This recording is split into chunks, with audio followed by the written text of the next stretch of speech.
Baseball isn't just numbers, numbers, numbers. This game is not being played on computers. You don't do that with a bunch of statistical gimmicks. You don't put a team together with a computer. We're talking weighted runs created plus, expected WOBA, his sweet spot rate, defensive runs above average, average exit velocity, barrel rate, xFIP, BABIP, SIERA. We are above replacement radio. And welcome to Above Replacement Radio, where we're talking baseball kind of whenever. I'm your host, Chris Gianta. Over there on the other side of the screen is Daniel Curran. How you doing, Daniel? Chris, I'm doing very well tonight. We are recording this just after finally getting confirmation that there will be a Game 5 in the LCSs. It took us till the fifth game overall, third game where we could have determined this to officially make the confirmation, but yeah, there will not be two sweeps in this round of LCSs, and it took us a little bit to get there, but yeah, it is officially a series in the ALCS with the Blue Jays coming back and taking Game 3 on the road. Yeah, it's a bad time to be a home team, at least how it looks after 5 games of action in the LCSs. Yeah, the Blue Jays absolutely dominated. But yeah, they were definitely behind the 8 ball heading into tonight, as the Mariners not only stole 1 on the road, but stole 2 on the road, and it really looked like advantage Mariners, and it still does, to be honest. But yeah, but it definitely gave me, at least from an entertainment aspect, some hope of, this should look like a competitive series in at least the AL. Still kind of waiting on the NL for that to occur. But yeah, what did you want to get into first? Yeah, we can I think we could just dive into the ALCS, I guess, just overall. I've literally gotten every game wrong so far. I had the Blue Jays in 6, with the Blue Jays taking both games 1 and 2 at home, and the Mariners taking games 3 and 4 at home, and then the Blue Jays taking games 5 and 6. I'm 0 for 3 right now. So, yeah, we could just overall get into it. Yeah, this is, I talked about me being hilariously wrong. I think everyone's kind of wrong to a degree. I don't think anyone could have seen the first 3 games going the way that they did, in this specific order. Yeah, for sure. Luckily my predictions were vague enough to where I can, or no, I can't be correct, actually, because I said they would split.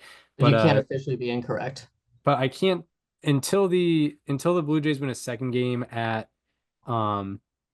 T-Mobile. I can't be incorrect about that. But yeah, I would not have predicted the result for today, especially a 13-4 win over the Mariners. But yeah, it definitely did not go as expected. I mean, I think after how Game 5 went and how the Blue Jays looked in the ALDS, Game 1 looked like almost a punt game for the Mariners in some of the sense. They had Bryce Miller going out there on 3 days rest. The odds did not look to be in the Mariners' favor. Luckily, Miller performed well. They probably had a little bit of luck on their side as well, and they had some timely hitting as well. Yeah, no, I mean, it was all things considered a very impressive start. I didn't appreciate how so much of the national baseball media spectrum was downplaying Bryce Miller. I know that he had a very frustrating year between largely injury, but also just underperformance when he was on the field. I saw, this was in New York, I saw someone refer to him as a journeyman. It's like he's 26 and has played for 1 team. That's not a journeyman. That's the exact opposite of a journeyman. Whatever. If you've never heard of Bryce Miller, number one, learn ball, but also, I guess I sort of get it if you really only follow your own teams. But Bryce Miller's a good pitcher. He had a 2.94 ERA at a qualifying season last year. Yeah, he's a year removed from, a 2.94, a sub-3 ERA and a mid-3s FIP, and 171 total strikeouts. It just, yeah, he had some poor injury luck this year, and I think it probably affected his performance a little bit. But yeah, he's looked good. Even in the start against the Tigers, he looked very good. Yes. It just so happened that the bullpen fell apart behind him. All the runs that scored that game were allowed by the bullpen.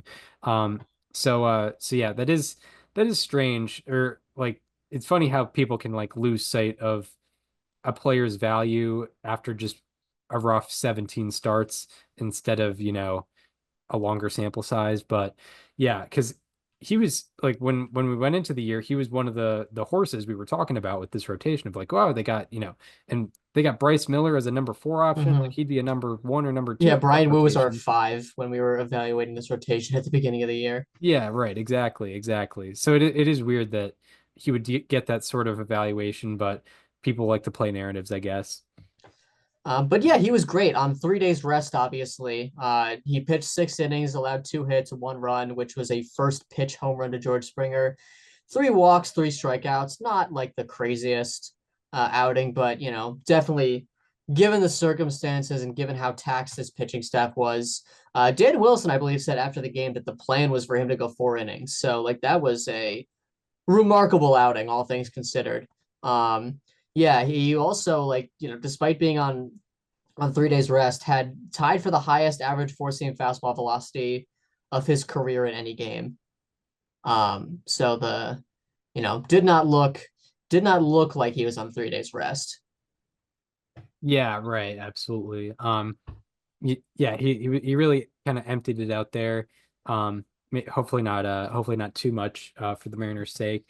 But yeah, he did well, but the Blue Jays offense definitely was hampered by some poor luck. They went 2 for 8 with batted balls with expected batting averages of 375 or higher, which is definitely a low batting average for those types of batted balls. They also went 1 for 6 on line drives. 1 Yeah. for 6, that's a 167 average on line drives where they had a 644 expected batting average on those line drives. So, they just kind of found some gloves, unfortunately, when a lot of times, you know, mo in the league, they don't find those gloves. It just happened that uh, they hit it right at guys, it seemed. So I guess that's sort of a way to be precautionary about, any concern about the Blue Jays offense. And I think they, Yeah. they showed today Tonight, that I would say tonight's game 3 felt like a makeup for the misfortune in game 1, and even to a degree in game 2. Although, luck would have had nothing to do with them losing game 2. But yeah, tonight felt like a makeup of that, yeah, where yeah, 100%. everything was finding a hole, but also they were crushing the ball at the same time. Right, exactly, exactly. Um, but yeah, did you have any more thoughts on game 1? Yeah, so I mean, obviously, talking about some of the big moments, right? Like there's the Cal Raleigh home run that comes in the 6th inning. Kevin Gosman hangs a splitter. Um, yeah, this was and then also Jorge Polanco, right? Like that's been a big storyline for the Mariners. The Jorge Polanco is kind of broken out as the I guess I don't want to say unexpected piece, because I think again, if you should learn ball if you don't know who Jorge Polanco is. But he had the big hit that won them the division series. He had 2 RBIs in this game. He had a 3-run homer in game 2. Yeah, so far, I mean, in these first 2 games, I think it was the continuation of like Jorge Polanco's coming out party as as a postseason hero.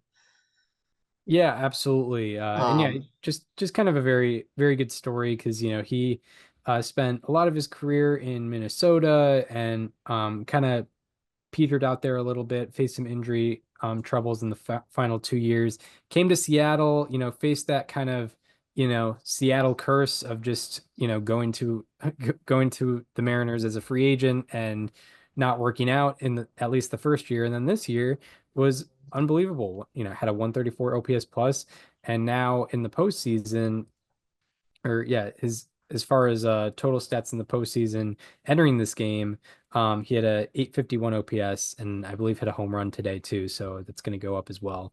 Yeah. Some other notes from this game.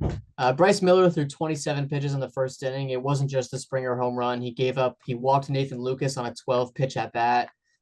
Gave up another hit, I think, in that inning.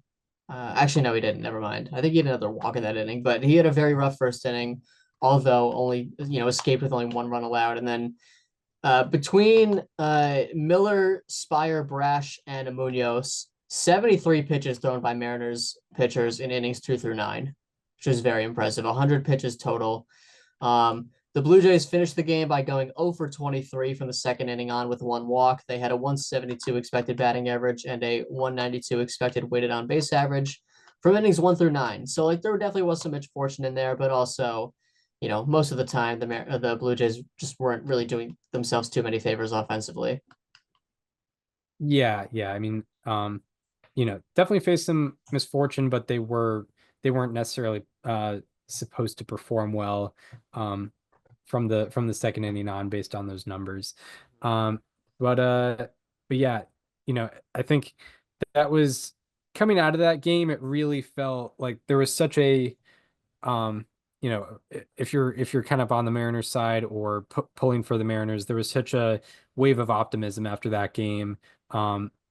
Ironically to the level that maybe the Tigers felt after game one of the ALDS. Right, right. But but this time swinging in the Mariners direction. Yeah, absolutely. And yeah, and then it's interesting because I think if you're the Mariners, or at least, maybe not the team, but as a fan, you're probably, if you're thinking realistically, you're thinking, all right, game one's probably a loss. Let's get game two and come out of here tied 1-1, and then it's a best of 5 and we have home field advantage. And you actually take care of business in game one, and then you go on to do what you should have done in game two. They hit Trey Savage pretty well. And they hit the bullpen very well. It was a 10-3 win. Julio Rodriguez hit a 3-run homer. Polanco hit a 3-run homer. Josh Naylor hit a 2-run homer. Mariners bullpen was stellar again. 6 innings, 1 hit, no runs, 4 walks, and 3 strikeouts. What else did you have? Did you have any thoughts in particular on game two? Not really. Although like it was pretty crazy to see just everything flip flop for Trey Savage. I mean, it's hard to follow up a game where you strike out. He literally, Chris, the day that we're recording this on October 15th, this is the 1 month anniversary of his major league debut. Yeah, right. Like you can't ask someone to keep saving your season. I mean, I guess they didn't have him save the season, so to speak, uh against New York, but against Tampa for the division, like they kept, I thought this was a Dan Wilson masterclass. I know that it's hard to really look at the manager in a game that's a 10-3 win because it feels like anyone could have managed the Mariners to win in that spot. But Logan Gilbert, who was on 2 days rest, just didn't have it. We talked about how Bryce Miller didn't look like he was on 3 days rest. Logan Gilbert looked like he was on 2 days rest, and that's no fault to anyone in particular. But I mean, his four-seamer spin rate was its lowest since July 14th of 2024. The spin rate on his slider and splitter were the lowest he's ever had. His 17.2% called strike and whiff rate was the second lowest he's had in any game throughout his career. Point is, he just simply did not have it. He was not retiring guys. He was giving up a lot of hard contact, and even like I said, like there were some loud outs in that game as well early on. And Dan Wilson very boldly pulled him after 3 innings. It wasn't like a terrible outing. He only gave up 3 runs. But yeah, like I thought that was a very aggressive move, but it turned out to be correct because you had Edward Bizardo go out there and pitch 2 strong innings. You had Carlos Vargas, when the game was a little more out of reach, pitch 2 strong innings, and then you had Emerson Hancock close it out. So, the decision to pull Gilbert after 3 was aggressive, but I thought even in the moment, I thought it was correct because it was a 3-3 game, and very clearly, he was not going to get you much further than you had already gotten him. Yeah, it's one of those cases where it's like he doesn't really have it today. And also, it was they did have the day off the next day, so he didn't have to really worry about burning the bullpen necessarily. And even with that, Bryce Miller went 6 innings the day before, so the bullpen wasn't burned out from the day before, and you didn't have to worry about burning it out Yeah, for the next day. you didn't have to use any repeat pitchers from game one. Yeah, exactly. And yeah, the point I was making with Savage isn't even like, not discrediting him or putting him down, but it's wild to see like a whiff rate go from 58% in a game to 23%. Like even just Yeah, right, visually, right. like seeing that that especially with how much the Mariners strike out. yeah, right, exactly. It's like I don't know, something about his style just really had the Yankees in a pretzel and didn't have the Mariners going that way either. And Yeah, yeah, like 'cause obviously I you would don't have know. expected, him to have a worse performance than 5 1/3 shutout with 11 strikeouts, but it was such a flip-flop that was like not even it's not surprising to see a guy like that like give up whatever 3 runs and walk three in 4 innings. It's just more like the dichotomy of it happening so soon after each other is it's like very visually like surprising. It's been talked about so much in the broadcast in these three games about how the Mariners strike out a lot and the Blue Jays don't strike out a lot.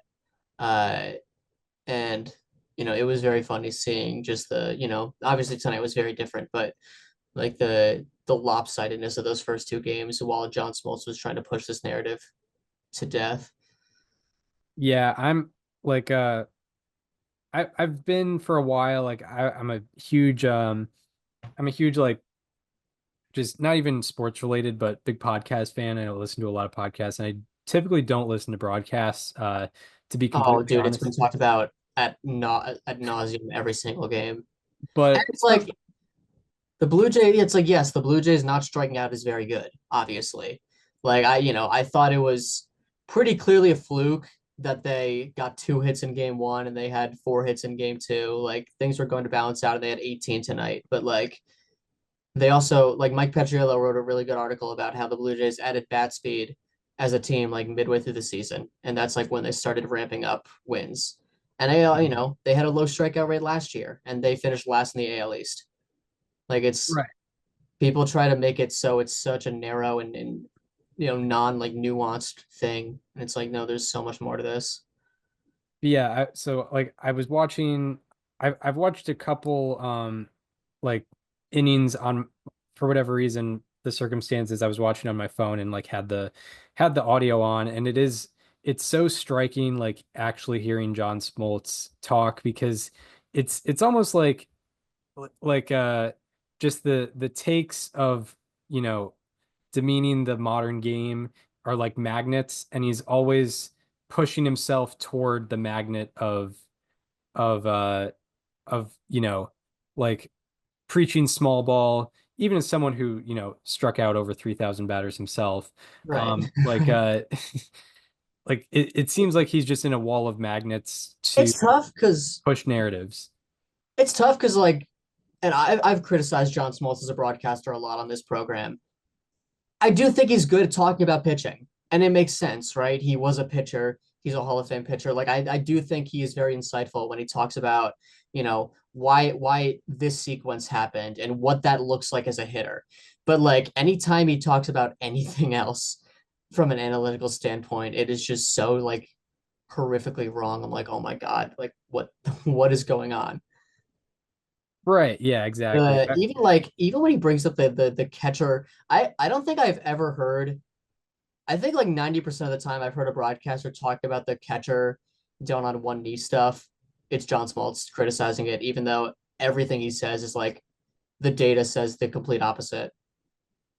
Yeah, it's wild. I remember I think 2 years ago I was watching the Orioles were on Fox and it was nationally broadcast and Smoltz was obviously on the call and like the Orioles were succeeding and obviously one of the better teams that year.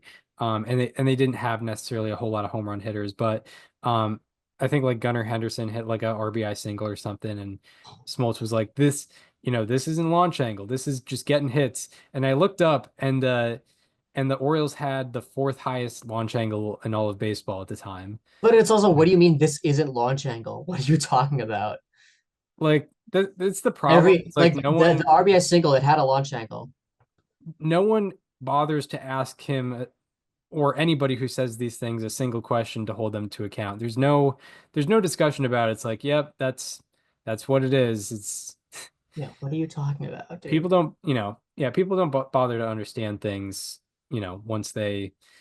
um once they set their mind to something, I guess, but I don't know. Um he Yeah. but I agree. He definitely knows a lot about The art of pitching, Yeah, absolutely. which would make sense. Yes, as a Hall of Fame pitcher, Yeah. who It's was like, dominant both as a starter and reliever in his career. Um, but yeah, it's pretty brutal. Like anytime in the few times I do actually listen to the broadcast, it's shocking to me, or it's striking to me just um how much just like the modern game gets demeaned and the it's impossible in any John Smoltz broadcasted game to find a sequence where like a team strings together a couple hits and gets and manufactures a run and John Smoltz not be like, now in an exit velocity world, this is how they're going about. And it's like, oh my God, dude, shut up. like what are you talking The Blue Vladimir? Jays hit 5 home runs tonight. All right. Yeah, Vladdy Jr. just hit a ball 118 off the bat. Yeah. Right. I don't know what you're talking about, man. Um, yeah, it's also the flaw with like labeling everything Yes. Yeah. Like analytics. baseball is a very diverse game. Things happen for different reasons. Yeah, because a lot of the things that you think are like small ball can also be recognized as analytics. Like recognizing that hitting a ball with a launch angle between like 10 and 20 degrees is optimal for getting hits. That that's just saying that line drives are good, and we can Yeah. both agree on that. So like if I say like, oh, that was hit at a four, they hit if they had like four batted balls between a 10 and 20 degree launch angle in an inning, that's a really good inning for them. But that's just four line drives. But it's just that we have a numerical way to look at it that we didn't used to have. Mhm. It gets kind of frowned upon that the way we look at it. Yeah, it's man, it's something. Yeah, it's unfortunate, but I guess like maybe maybe in like 2040 we'll listen to these broadcasts and like the people in the booth are going to be encouraging that type of talk. Um, but also like I'm sure when I'm in my 40s I'll probably start to become that guy Yeah. who's like, man, it's getting too deep, man. It's too many numbers. I'm Yeah. tired of this. What's with this 50 percentile exit velocity thing? Just tell me what his average is, his average exit velocity. Well, I'll be the average exit velocity. I'll be talking about average exit velocity, but everyone else is going to be talking about Exactly. other numbers that are going to be. That haven't been invented yet. Yes, exactly, exactly. Like, oh man, I don't care about the cleat marks per second that he Yeah, put just tell me what's together. the highest sprint speed. Yeah, exactly. Yeah, right. Um, it's weird to think about. There has been stuff that hasn't been invented yet, but it's hard to think like it feels like everything should be I mean, invented. like theoretically, everything has been invented. Like we literally just said, it's literally just we're finding different labels for things. Like people have been talking about launch angle without saying launch angle since the dawn of time. Yeah, right. I remember. Yeah, I remember like a David Cohn tangent Right? during Like, a on the yes in the yes booth, um, where he was talking about like there were like articles in like the 1910s about putting yeah, the ball in the air. yeah. People always cite Ted Williams. It's like you can actually like the correct. Ted Williams was incredibly ahead of the game on a lot of things. You can go beyond that. Oh yeah, Like right, there's a Babe Ruth quote, I'm pretty sure, where he talks about like if I went for singles, I would have hit 700, not 700 right, home runs, like 700 as a batting average. right. Yeah, it's literally just that we have data for the things that have been preached for a while. It's Mhm. now we're more precise with it, and it's helping a lot of players. Look at Brent Rooker. Look at Right, exactly. anytime Brent Rooker talks, he talks about how awesome um technology is, and I the hope, guys. he's obviously got a plenty of time left on the field. Right, But and I hope whenever he decides to hang it up that he goes straight to a booth, and the preferably national one. exactly, and the Because and because that's a guy where it's like he was DFA'd by like multiple teams. right. Like he has the right to talk about how analytics is good because like they probably played a large role.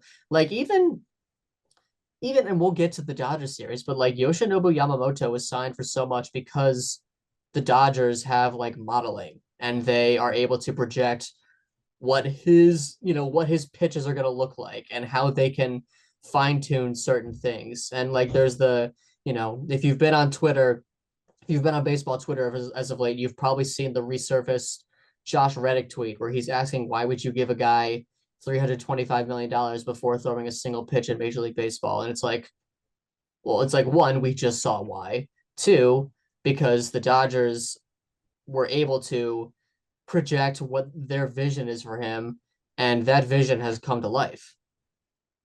Right. Yeah, exactly. And yeah, some of the guys besmirching quote unquote analytics are guys like Eric Hosmer, who Right. Yeah. unfortunately, like, couldn't Honest, I really. kind of get it though. I totally get it. Yeah, true. He won a ring and made his money. Like I would be pissed at anyone that's trying to like make fun of me for my career. Right. Yeah. And maybe if there weren't like advanced numbers out about him, maybe he could have had a few more years in the league. Well, not only that, but also, I mean, if he hit free agency 5 years later, he would have gotten like $60 million. Right. Like he hit free agency at such a perfect time for a guy of his archetype.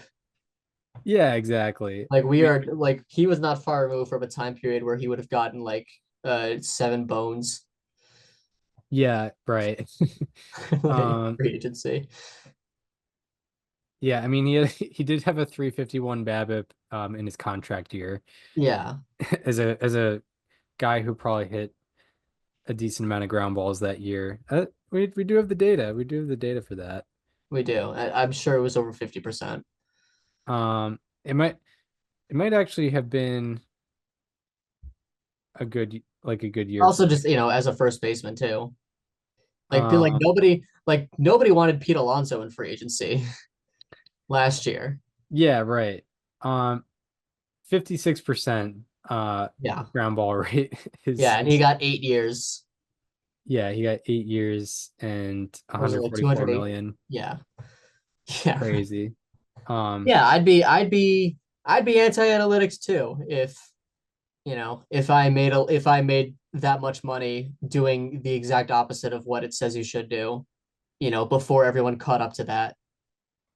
right, exactly. Yeah, I agree. If even 4 or 5 years later, it would be a Hmm. whole different ball game.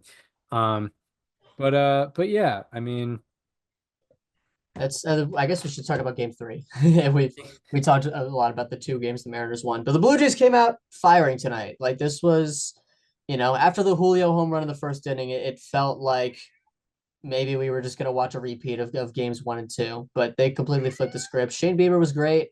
Um, George Kirby got hit very hard. Um, yeah, it was just, I mean, the Blue Jays completely flipped the script on us in this game. yeah, the Blue Jays offense as a whole had a 52% hard hit rate, 16% barrel rate, and they only struck out 15% of the time tonight as well. So yeah, it was a great performance, very uncharacteristic on George Kirby's end. To the Blue Jays' credit, they did hit some very competitive pitches that George Kirby threw. There Mhm. were a couple I think that were outside of the zone that not only were hits but also deserved to be hits. They were like hard line drives that were pitches out of the zone. And then Andres Jimenez's home run was That kind was of, the one where I was like, what are you even supposed to do there? yeah, it was like I would say it was probably in one of the shadow zones. Obviously, we can't look that up for now. We would have to wait till tomorrow, but I think that was in the shadow. And it's like yeah, I don't know what to say to that because it's not like you're ever really worrying about Andres Jimenez hitting a home run against you. So like, yeah, you do kind of want to pitch him low, I Yeah, guess. right. Because you're not yeah, you don't pitch home run hitters low, but like Andres Jimenez, you're fine throwing it low and in, I guess, Yeah, because the exactly. likelihood of him hitting it out is low, but he did hit it out. But yeah, it was an excellent performance by the Blue Jays offense, and like you mentioned, it seemed like kind of a makeup of the poor luck that they had in at Mhm. least game one. I think it was 13 batted balls that they had tonight that were above 100 miles an hour. 1, 2, 3, 4, 5, 6, 7, 8, 9, 10, 11, 12. Wait, whoa, maybe I miscounted. 1, 2, 3, 4, 5, 6, 7, 8, 9, 10, 11, 12, 13, 14. 14 batted balls from the Blue Jays that were above 100 miles an hour tonight. That is a lot, and I think they had 31 total batted balls. So, I Yeah. mean, 14 out of 31, 45% of their batted Yeah, a balls. little under half. Yeah, yeah, 45% of their batted balls. I think that's worthy of a little StatCast search, Yeah. a little team and game StatCast search. I While you're doing recall, that, I'll read off some other numbers that we had from this game. yeah, Blue Jays had a 52% hard hit rate. They had a 50 or 16% barrel rate. I think you read that already. Um, they became the second team in postseason history to hit 4 doubles and 5 home runs in a postseason game. The first was the 2021 Red Sox, who did it in Game 2 of the ALDS against Tampa. Vladimir Guerrero Jr., believe it or not, was a standout player in this game. I know that's shocking to hear, but he became the 9th player since 2015 to have 4 batted balls above a 102 mile per hour exit velocity in the postseason. He also got intentionally walked in this game as well, I believe, yeah, right, along with exactly. doing that in the 6th inning. Yeah, yeah. And yeah, this performance would have been about, I think, the 20th highest percentage of batted balls Above 100. with 102 mile per hour average 102 mile per hour exit velocity or higher Yeah. since 2015. Speaking of some historic marks, yeah, Vladdy Jr., something I forgot to put in the notes. He became the 7th player in postseason history to have 3 games in a single postseason with 3+ hits and a home run. He became the 7th player to have 3 such games, and no one has had more than 3 games, so he can set a record if he continues doing that. But yeah, he joins the likes of Kirby Puckett, Paul Molitor, Albert Pujols, Jason Kipnis, shout out to him, Wow. and Randy Rosarena and Kike Hernandez. Nice. Kike Hernandez from 2021, which does not surprise me at all. Um, No. but he was Um, he was amazing that postseason. Got to shout out Shane Bieber as well. I mentioned on last show he had a career like 0.47, 0.47 career ERA against the Mariners. Went out and did it again tonight. Not to quite to that degree, but 6 innings pitched, 2 runs, of course, coming on the first inning Julio Rodriguez home run. 4 hits, 1 walk, 8 strikeouts, a 38% whiff rate, a 35% called strike and whiff rate. That was a much needed outing, not just to keep them in the game, but to leave the bullpen not very taxed, right? Because the bullpen obviously got a lot of work in game 2 and even in game 1 as well. But they just had to use Fisher, Yariel Rodriguez, and Fluharty tonight. Yeah, right, right, right. Yeah, it was definitely comforting from a Blue Jays perspective. You get to save some of the higher leverage relievers for the next 2 games, which will be important, I'm sure. But yeah, I mean, yeah, there's not much to say on it other than, Blue Jays had a dominant performance offensively, and Shane Bieber was able to have an extensive and effective performance to save some bullpen as well.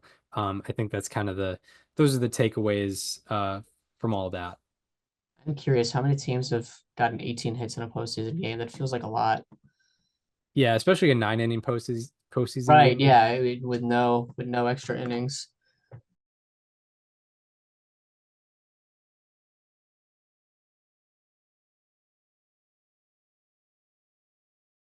They're the 20th team to do so. The first since the Red Sox in Game 2 of the 2021 ALDS, same game that I mentioned earlier.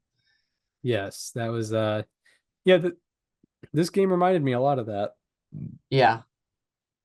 Especially like the both both teams' opponents got an early lead on a home run. Mm-hmm. Um, A grand and- slam yeah, right, from right. Jordan Luplow. Yeah, yeah. And Tanner Houck saved the Red Sox bullpen. Exactly. What could have So been? if you want to do a quick little game 4 preview, it's Luis Castillo versus Max Scherzer, who Has had a 9 ERA in his last 6 starts of the regular season and will be making his first appearance since the last week of the regular season. So it's been a while since he's pitched, but he's kind of been in the situation before, right? Maybe not to the degree of a 9 ERA over 6 starts, but I remember in 2019 he went into that postseason with a bad September and was fine. Yeah, it was in our first ever prep sheet. Yep. Um, I, yeah, I would say, how do you think I remember that? yeah. Yeah, he did have rough momentum going in there, but he was 6 years younger, so Yeah, that it, that is most certainly a factor. He is what, like 42 now or something like that. I don't think yeah. he's old. He had a 5.16 ERA, although a 3.55 FIP heading into or in September of 2019. That was something that 2019 Chris was not factoring in, was his FIP. Yeah, So right. Um, Luis Castillo has made 6 starts against the Blue Jays since 2022. He has pitched to a 4.68 ERA, but a 3.28 FIP. So look for, well, I mean, it's 2022. That's a while, but that's his recent numbers. I'm looking up Scherzer's in a moment. yeah, and so yeah, I think the obvious takeaway is that, the Mariners have the pitching advantage, but also, like, one benefit, I guess, of getting blown out is you also don't have to use your higher leverage relievers, or Yes. don't feel the pressure to. Yeah. So they saved Brash and Munoz Lizardo, Spire. and yeah, Um, Pizarro and Spire. Yeah. Max Scherzer has only made 2 starts against the Mariners since 2022. It's a 2.45 ERA, but a 4.50 FIP. So we're looking at opposite ends of the spectrum here. I see. But yeah, again, what was the last time he faced them? Because I don't know if he would have this year. Yeah, the last time he faced them was 2024. Um, yeah, he's only faced them once since 2023. So who knows? Who knows what'll happen? Um, yeah, this is definitely, like I said, if you told somebody before game one that the Mariners would win 2 out of the first 3, I don't think there's too many people that are shocked to hear that. I don't think they would predict it going down as it has. And yeah, I don't know. I almost feel like uh, it is almost a little beneficial for the Mariners to get blown out in this game, because it's like very big reminder that the job isn't done after going up 2-0. Not that I don't think the Mariners needed that, but um, like it gives you the opportunity to come back tomorrow and rebound, right? As they say. Yeah, right. And like, you can't rely too heavily on home field advantage. Maybe that's just a reminder to, like, Mhm. spectators, because we do value that. But Maybe if you're the Blue Jays, that's definitely the momentum you want to carry into a huge game 4, where you either tie up the series or go down 3-1. right. Like, the Mariners are 2-2 at home in the playoffs Right. this postseason. So I guess that kind of shows that they are mortal at home in the playoffs. Yeah. But yeah, I mean, yeah, it definitely made this a bit more interesting. I still like the Mariners' chances a lot. But yeah, did the um did the results of the first 3 games kind of alter how you saw it playing out? Oh, well, I mean, of course it did. I mean, I literally got all 3 games wrong. Um, my prediction was Blue Jays in 6, which is still on the table. Yeah, Um, but I don't know. I don't know if I don't know if that's the most realistic option at this point. yeah, it's Although certainly not impossible. That vision is there, I would say. yeah, no, it definitely is. It definitely is. But yeah, did we want to move on to the next series? Let's talk about the NLCS, which has been yeah, I mean, a very pitching heavy series on both ends to a certain degree. Yeah, and I don't know if I want to get going on this on this tangent before or after we do some of the game by game analysis, but, like, in terms of how long these pitchers have been left out, it's not Dave Roberts doing an anti-analytical approach. It's just the fact that the Dodgers bullpen is not Bullpen very good. sucks. Yeah. Yeah. Like I was like preparing They had to myself. bring out if Roki Sasaki's not doing well, they had to bring out Blake Trinan. And Right. it's like, man, how you look at it and you're like, man, how many chances are they gonna give Blake Trinan? And then you look at the rest of the people in their bullpen, they're like, and you're like, oh, that's actually like kind of the best guy they have. Yeah, yeah. I think I was looking at like since the start of August, the Dodgers rank first in starter ERA and first in starter FIP. And I think they ranked like 16th in bullpen ERA and 20th in bullpen FIP. Um, and that's among the whole league. So obviously, like you know, Snell and Yamamoto, no matter where they're at in the game, are going to be better options than almost the entire bullpen until they reach like 110 pitches or something like that. So I don't think it's I, I don't know if I haven't like seen any narratives. I'm sure there are some, but like, oh, look at what happened. Like, look at Dave Roberts, so proud of him. He's leaving his guys Right. out there, old school, love it. it's it's still analytical to be like, oh yeah, there's really not much behind them, let's just leave them out there. Yeah, exactly. It's yeah, you're using your resources properly, and it just so happens that Dave Roberts this season has four guys that if they pitch full seasons would be Cy Young contenders like most years. Yeah. um but yeah, maybe I could go get more into that later, but did you want to talk about game one? Yeah, I mean, both of these games, obviously, I think the main storyline was starting pitching for the Dodgers, and in this one it was Blake Snell, who, uh, right, what's the saying? Never wrong, just early. I had him as the sixth best pitcher in baseball going into the season. Regular season was not great for the Snell narratives, but I think he's pitching well enough in the postseason to where you can reasonably put him as a top 10 starter going into next year, even with injury concerns. 8 innings pitched, one hit allowed, and that one hit was later picked off. He literally faced the minimum over 8 innings. No runs, no walks, 10 strikeouts, a 45% whiff rate, 41% called strike and whiff rate. Also a 47.3% called strike and whiff rate on his changeup, which is the sixth highest in any postseason game throughout the pitch tracking era.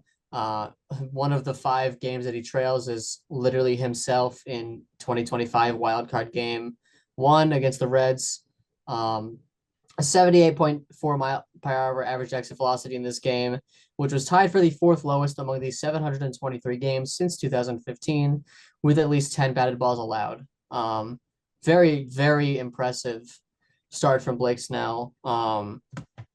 Like the Brewers are just not touching him, and it's hard to imagine any team that can right now. Yeah, no, absolutely. And it's funny, you mentioned like the take about ranking him, wherever in the ranking him Six. number six in the starting pitcher list. And like it's hard, like it's hard to say you're right or wrong on that, because on an inning by inning basis, he is one of the He best was pitchers still in that guy. baseball. And literally, I just looked it up right now. Among all starters with 60 plus innings this year, he did rank sixth in FIP. So you're Oh right hell yeah! on, you're right on an I nailed it.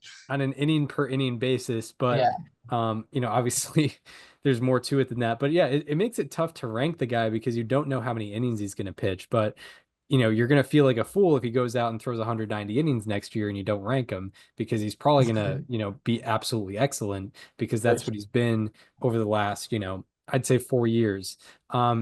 But yeah, so yeah, he was absolutely excellent, and it just continued what he's been doing all throughout the postseason. In 3 starts in this postseason, he's at a .86 ERA, a 1.18 FIP, 49% whiff rate. I mean, that's ridiculous. The league average whiff rate is, I believe, 24%. He's at over double that over a 3 start span, 21 innings. He's at 49% in terms of making guys swing and miss on a swing by swing basis. And that's resulted in him having a 39% strikeout rate in those 21 innings. It is the only 3 game span in playoff history with 28 plus strikeouts and less than 12 base runners allowed. So, I think, signing a guy like Blake Snell, obviously the concern is like, how much you're going to get out of him workload wise, but as long as he was going to be healthy for the playoffs, like this is what Yeah, he was this is signed why to you do. signed him.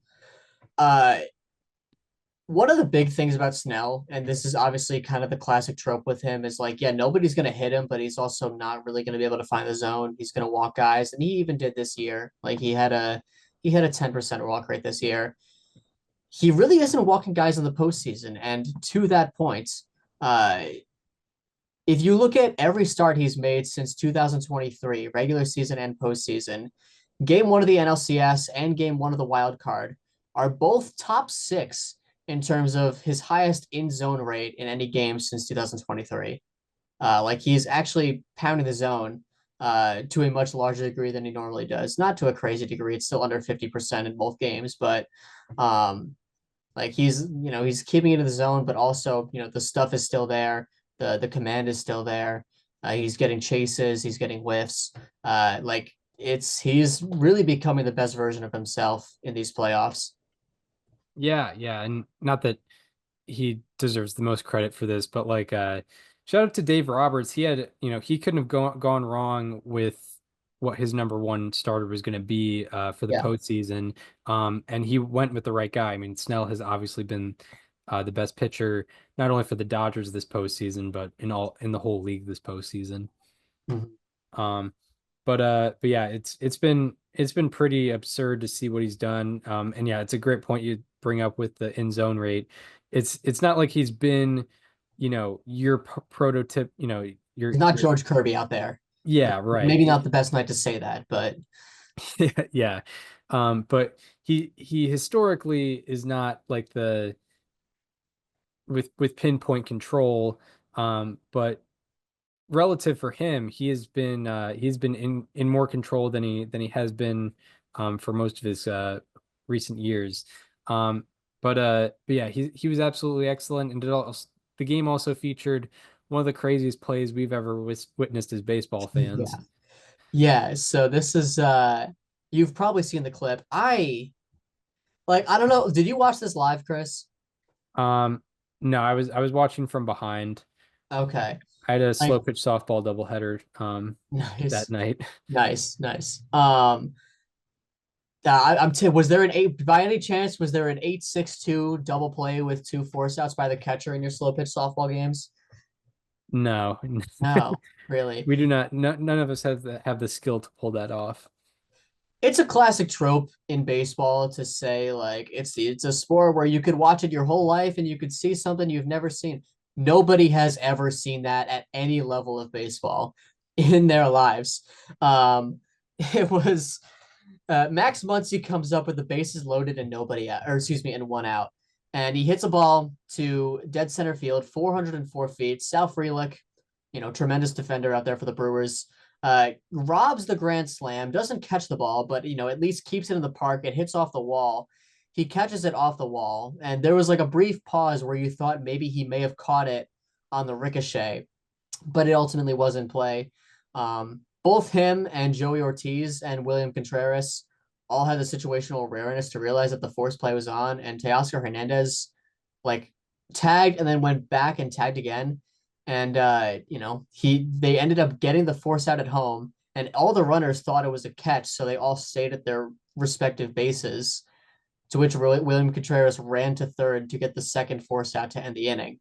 And uh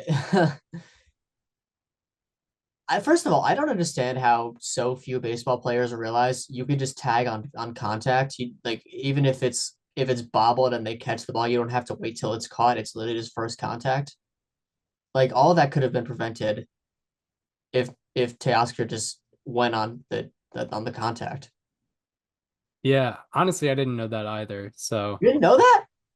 no, I thought it Well, was. think about it. Like if you're an outfielder, like and there's a guy tagging, what if you had the skill to like push the ball, into the air out of your glove and then catch it to like delay the runner, right? Like that's cheating. You can't do that. Yeah, I guess. I It just takes a have tremendous never. amount of skill to do that. I'm sure like Ichiro could have done it. Yeah, if there I'm sure was he a could guy do it that could today. do it, yeah, it would be him. Um, but yeah, you literally don't have to wait for the guy to catch the ball. It's just on the second ball hits glove or fielder or anything, you can just go no matter what happens.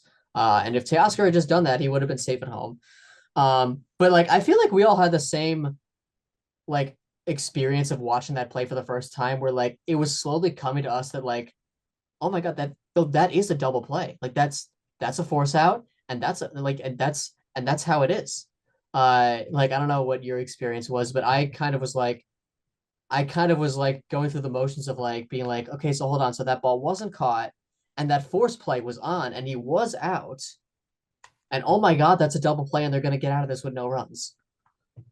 Yeah, when I saw it, I did not know that it hit the wall. I thought that he bobbled it to himself and caught it. Yeah, I And thought then that initially too, but when I first saw the replay, because it was obviously reviewed, that might have been crew chief review. I think you have to.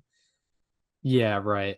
It's like there's no way you can really get that right on the field. No, But like they did seeing though. Like they actually did. yeah, right. It was crazy. Yeah, see, because when I saw Hernandez get called out at home, um and saw and yeah, saw like that Contreras didn't tag him and he still got called out. I was like, "Oh wait. The There's something force. I didn't see there." Yeah. Um, but yeah, I mean leave it to the leave it to the 2025 Milwaukee Brewers to have the bases loaded with one out, allow a 400-foot fly ball to center field that isn't caught, and get out of the inning with no runs allowed. That is, I just like the most stunning, like among the, many stunning aspects of this play. I just like that isn't supposed to be something that happens at the Dodgers. Like that's supposed to happen to the Pirates against the Brewers in a game in May on like Yeah, a Thursday true. afternoon. Yeah, fittingly the Dodgers still won the game. Yeah, Um yeah, they did. despite having a debilitating moment. The funniest moment also is that goes down officially as a GIDP, That is which actually kind makes of me curious. Does Statcast count that as a ground ball? no, I don't think it does. They misclassify sometimes. It does happen. They do, yeah, they do that, I'm but gonna I check. think I'm doing that right now. I'm checking. Does that count as a ground ball? um Let's see. Ground ball. because yeah, I always figured that they do that they just do it based on exit velocity and launch angle and They that was do. They count it as a ground ball. oh, that's so funny. So yeah, get ground ball rated idiot. Nice Dude, 400-foot fly. Nice 400-foot ground ball, man. the bases are loaded with one out. Put the ball in the air, man. I mean, Yeah. come on, dude. Situational hitting one time. Jeez. Oh my God. This is this is why we need analytics, is because of to Exactly. prevent People. situations such And as it's this. always people like Max Muncy just not putting the ball in the air. Yeah. Oh yeah, exactly. Exactly. He's Even just swinging. even like the stat like the Savant play-by-play had to get a little crazy with it. It's like the when you click on the video, it's Sal Frelick nearly makes leaping catch in center field, but the Brewers turn a wild 8-6-2 double play after the runners don't advance. Like that's not how they describe the videos that you click on the search. Yeah, All I was right. about to say that's the most flavorful Statcast Yeah. description I've ever heard in Yeah, my they put life. some spice into that one. Normally, that's supposed to be Max Muncy grounds into double play, center fielder Sal Frelick to shortstop Joey Ortiz to to catcher William Contreras. Well, Uh, Oscar Hernandez out at home, Will Smith out at third. they probably have an automatic system for most of them, but they were probably like, They oh, were we like, need no, the we gotta we gotta give context to this one. yeah, we need the humans for this But one. yeah, but yes, we are also counting as a ground ball, by the way. Yeah. We're not fixing that. That's a ground ball. Right. That's funny. Um, the Brewers almost rallied in this one. That's true. The Yeah, tough at bat for Bryce Terang, and it's like, I think most people like as plenty, plenty of baseball fans say dumb things sometimes. I think most people understand like it is unfortunately involuntary to move out of the way of a fastball that almost hits you. Yeah, it's in our DNA, I think. To be fair, it was a sweeper, but yeah, it's those are two pitches he wants back. He moves out of the way of the pitch that would have hit him and tied the game, and then he swings at a ball at his eyes. Yeah, it's It's tough. very unfortunate. Yeah. Um, yeah, tough way to lose, I guess, for sure. And yeah, as the Brewers, obviously the firm underdog, so like winning big moments is would be a key to them winning this series, and yeah, that was their best chance of the game. Yeah. Um, Are you throwing any red flags on the fact that Roki Sasaki struggled in this game? Because it feels like if they don't have him to be reliable in the bullpen, they have nobody. yeah, right. I mean, I mean, because yeah, it's tough because he faced what, like four batters. um, yeah, I don't know. I'm gonna He look at had the Caleb Durbin to pop out, walked Isaac Collins, gave up the double to Jake Bowers, the sac fly, walked Christian Yelich, and then that's when they brought in Trinan, and then he walked Contreras, gave up two barrels.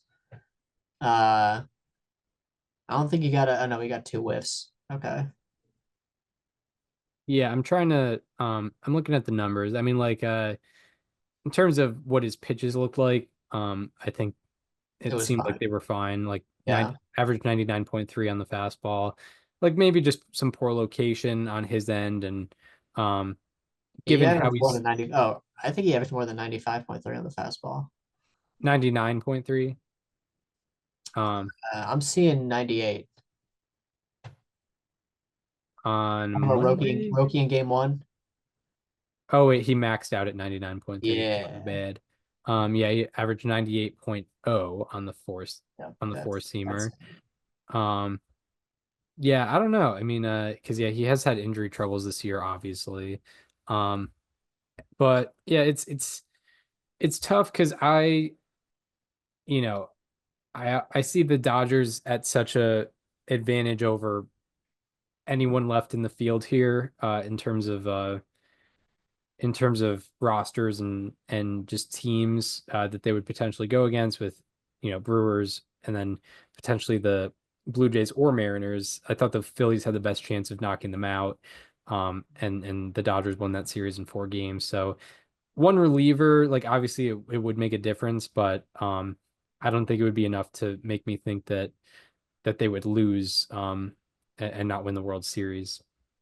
the Dodgers offense, it feels like hasn't even really gotten going yet. I know that they scored 5 runs in game two, but that's not like you're not looking at that and thinking like, oh, the Dodgers offense is here in full force tonight.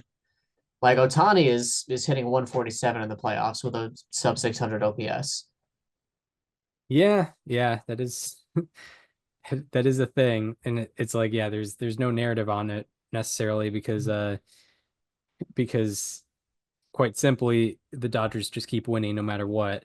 Um, but yeah, no, that is an interesting thing. Yeah, it just kind of makes you worry like what happens when they do start to get going and maybe look like they did in the Red Series. Yeah. Um, but uh, but yeah, I mean, anything more did we want to get more into game two? Yeah, I want to look at something real quick. Um, the Brewers had a lot of hard hit balls in this game, but not much to show for them. The Chorio home run in the first inning was crazy. I can't believe he hit that out. That was inner third of the plate, 97, and he takes it the opposite way for a home run.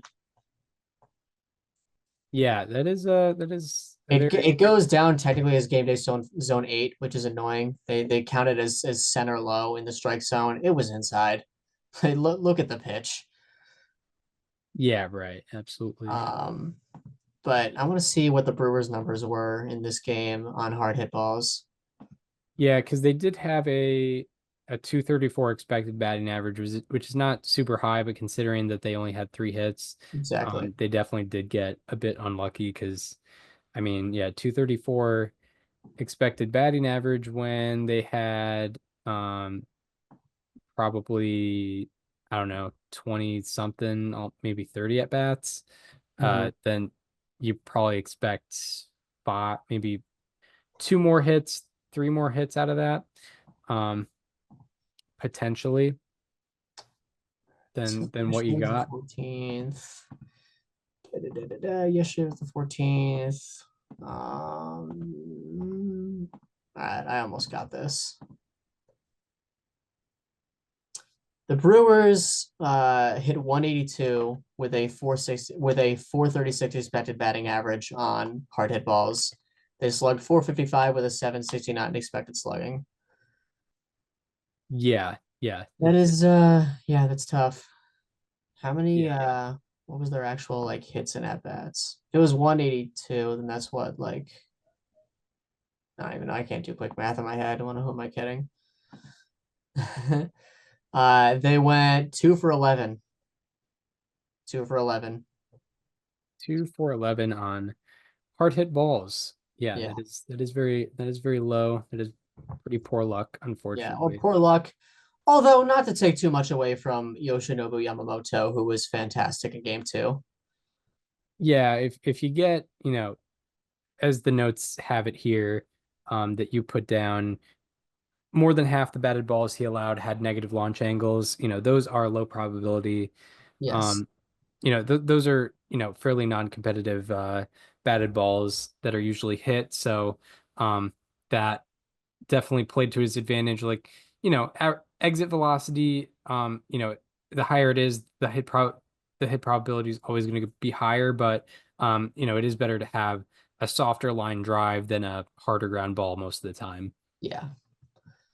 Yeah, I mean that's what it is sometimes. Um yeah, it's gonna suck that we're gonna have to miss the entire 2027 season because the Brewers went 2 for 11 on hard hit balls. Yeah, exactly.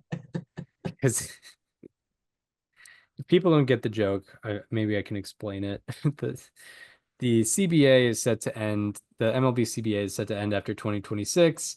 Probably the biggest point of emphasis for Rob Manfred and potentially the owners. Well, kind Definitely of, the owners. but Actually, mainly the owners. The owners and Rob Manfred. the owners and Rob Manfred, the emphasis will be on a salary cap.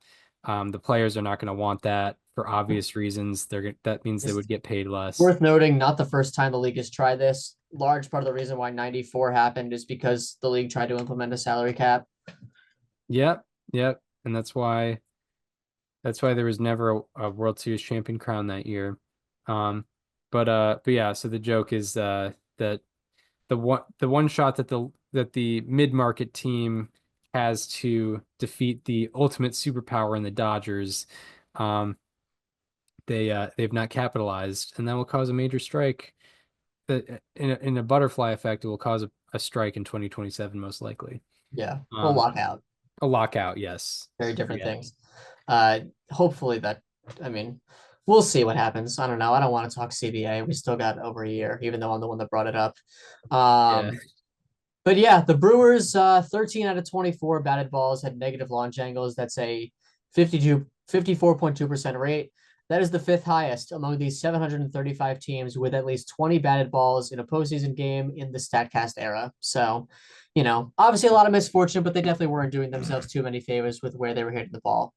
Yoshinobu had that curveball working yesterday. He threw his splitter a lot, went a little lighter on the four-seam fastball, which is, definitely in part the reason why there were so many ground balls in that game. Yeah, for sure. Like the splitter is thrown so hard, it averaged 91.7 It's been a on. big postseason for splitters, right? Yeah, Yoshinobu between you like savage. Savage, Gosman, yeah. Casey Um, Knox was throwing him for a little bit. Gilbert's got a Gilbert, splitter. yeah.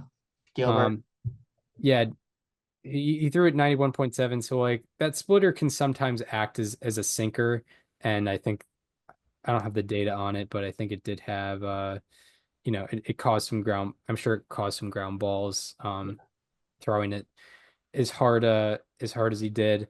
But yeah, I mean, it does look kind of hopeless for the Brewers right now. One, as we just saw, one game can change the narrative a bit, but it seems less likely that the Brewers will have the type of night that the Blue Jays just did. yeah, unfortunately. Um, but yeah, this are is your do you think the series might end quicker than you initially thought? I had Brewers in 7, I think. So yeah, I do think. I don't Nah, know. It's I think hard you to had, imagine it goes I 7 thought, at this point. I think I think you had the Dodgers in 6. Did I? I'm Okay. pretty sure. Yeah. I mean, yeah, I still think it's very possible. I don't know. It's so tough because like last year we had the Tigers that were known for doing the deploying the Tarek Skubal plus pitching chaos method, and a lot of people rallied around that, and it was a lot of fun. The Brewers kind of have that, and no disrespect to Freddie Peralta, but he just isn't Tarek Skubal. I don't know. I feel, I guess, a little optimistic about the Brewers' chances tomorrow night. We haven't seen Jacob Mizorowski yet in this series. We haven't seen Jose Quintana yet in this series, and uh, Glass now is probably the most hittable starting pitcher in this rotation. Not that that's like, not that I expect him to get you know, kicked around, but I think if there's a night for the Brewers to fight back and make it a little interesting tomorrow night would have to be that night. And I think there's a little bit more in line for them than in many other nights. I mean, like facing Snell is just like you don't really have much of a shot, and Yamamoto was on his game as well. Yeah. Yeah, exactly. And home field helps, but it's not everything. The home teams are 0-5 in the LCS, and I did some counting, and I think home teams are 19-15 in the postseason this year, which, they're definitely at the advantage, but not at any crazy advantage. The road team, their chances are not altered as much as a lot of people might think. Mm. And Foolish Bailey actually had a pretty good tweet about it, where like, home field advantage is only like kind of factored in when you have a really good start to the game. And sometimes that it doesn't even, play much of a factor. That is exemplified by how things went in game 3 here. But yeah, I mean, anything more before we wrap this up? No. By the way, I mean we're a little past this. I guess my last point is shout out to Game 7 of the 1925 World Series. It was if you're listening to this on Monday, yesterday was the 100-year anniversary of the greatest game ever played. Shout out to the 1925 Pirates. Shout out to Red Odom. Shout out to Roger Peckinpah, Walter Johnson. You know the usual characters. Yeah, shout out to the grounds crew. Shout out to the grounds crew. Shout out to lighting the field on fire before the game. Yeah, it was a wonderful, wonderful event. Yeah, October 15, 1925. That was The day that lives in infamy lives in infamy, in Washington D.C.